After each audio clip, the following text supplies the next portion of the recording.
যদি এক সপ্তাহের মধ্যে রিপোর্টের কপি জনসম্মুখে উন্মুক্ত না করা হয় এবং আমরা যে প্রশ্নগুলো তুলেছি সেগুলোর জবাব না দেওয়া হয়, তাহলে এক সপ্তাহ পরে ইনশাআল্লাহ আবার রাজপথে দেখা হবে।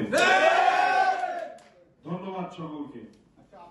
দেখুন, এটি জবাব আমরা কিভাবে দেব? এটা তো যার এখতিয়ারাধীন তিনি জবাব দিতে পারবেন। কেন এটি প্রকাশিত হলো না? আমাদের প্রশ্ন সেই জায়গায়, যদি ষড়যন্ত্র নাই থাকে আপনি প্রকাশ করে দেন।